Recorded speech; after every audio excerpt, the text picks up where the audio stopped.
اگر ان کو پتا چل رہا ہے کہ یہ پی ٹی آئی کے لیے کاغذات نامزدگی لے کر آ رہے تھے تو یہ سارا پروپیگنڈا ہے. میں آپ کو بتاؤں یہ اچھا اگر یہ تھا تو 90% کیسے داخل ہو گئے؟ اور یہ میں نہیں کہہ رہا, یہ پی ٹی آئی کے اپنے ایک بڑے پرومیننٹ لائر کہہ رہے ہیں. آپ کا کلیئر ہے, لیکن جیل میں جن رہنماؤں کو پکڑ کے لے کر گئے ہیں کاغذات نامزدگی آپ دیکھیے صنم جاوید جو ہیں وہ 9 مئی کی اس کے اندر ملوث ہے. انہوں نے 4 جگہ سے کاغذات جمع کرائے. عمران خان صاحب کے جیل سے بیٹھے کے کاغذات جمع ہوئے. سپرنٹینڈنٹ نے پھاڑ دیے نا ان کے کاغذات نامزدگی. ان کے والد نے کلیم کیا کاغذات نامزدگی پھٹ گئے صنم جاوید کے. ان کے والد نے کلیم کیا میں لے کر گیا پہلے, اب ہو گئے نا, پہلے پھاڑے تھے.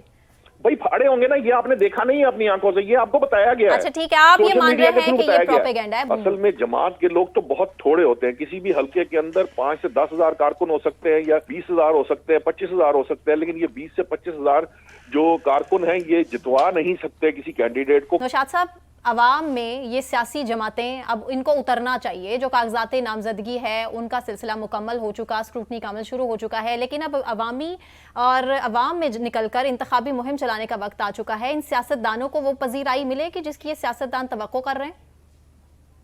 دیکھیے ہماری جو اطلاعات ہے, میں نے نون لیگ کی حد تک بھی چیک کیا ہے, تو 29 سے 30 جلسے ہیں جو بڑے انہوں نے پلان کر رکھے ہیں, جس میں میاں نواز شریف اور مریم نواز صاحبہ بعض جگہوں پہ کچھ چند جلسوں میں وہ اکٹھے ہوں گے, لیکن باقی تمام جلسوں میں وہ علیحدہ علیحدہ جلسے کریں گے, اور وہ کوشش کریں گے کہ انتخابی مہم کو لیکن نوشاد صاحب اتنا ڈیلے کیوں اس پلان میں؟ وہ ڈیلے کاغذات نامزدگی والا معاملہ تھا, کیونکہ نون لیگ اس وقت خاصی مشکل کا شکار رہی ہے اس سارے عرصے میں. کہ 2 ان کے لیے مسائل تھے. ایک مسئلہ ان کے لیے یہ تھا کہ ان کے جو اپنے امیدوار ہیں وہ بہت زیادہ درخواستیں ان کے پاس آ گئی تھیں. سیٹ ایڈجسٹمنٹ اس میں سب سے بڑی ایک رکاوٹ رہی ہے. دوسرا سیٹ ایڈجسٹمنٹ کا معاملہ تھا, جی آئی پی پی کا معاملہ ہے, اس کے علاوہ ایم کیو ایم کا معاملہ ہے, پھر جے یو آئی فے کے ساتھ ان کی سیٹ ایڈجسٹمنٹ ہے.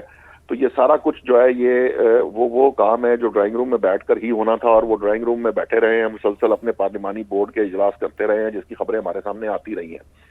اب وہ معاملہ جو ہے وہ مرحلہ طے ہو گیا. اس کے بعد یقیناً اب صرف انتخابی مہم کا مسئلہ ہی ہے.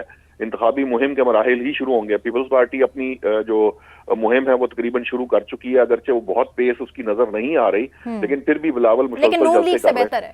یہ تو ایگری کرنا چاہیے نا, نون لیگ سے بہتر ہے انتخابی مہم. ہاں جی, ان پر وہ پریشرز نہیں ہے نا پیپلز پارٹی پر جو نون لیگ پر تھے.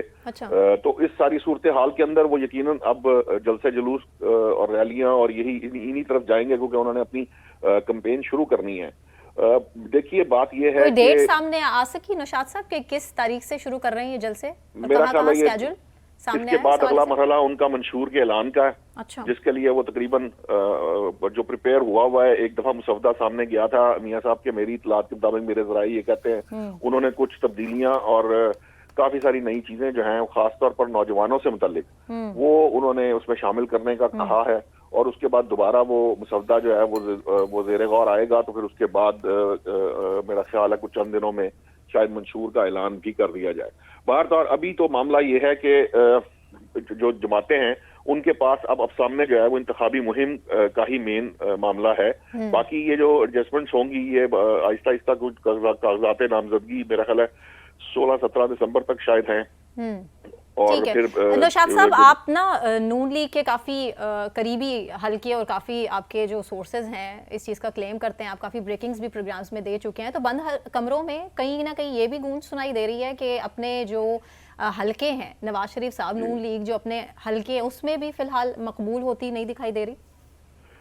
اچھا جی, میں آپ کو یہ بتا دوں کہ آج ایک بڑے سینئر جرنلسٹ نے بھی اس پہ لکھا ہے, کچھ ہماری بھی اطلاعات اسی طرح کی ہمیں موصول ہو رہی ہیں کہ جو پنجاب کی حد تک, میں باقی کسی صوبے کی بات نہیں کر رہا, لیکن پنجاب کی حد تک جو آپ کے خاص خفیہ ادارے ہیں یا تحقیقاتی ایجنسیز ہیں انہوں نے جو سرویز کرائے ہیں اس میں نون لیگ جو ہے وہ خاصی بہتر پوزیشن میں آ چکی ہے, اور ان کی جو پرسنٹیج ہے وہ پی ٹی آئی سے کافی بہتر ہو رہی ہے.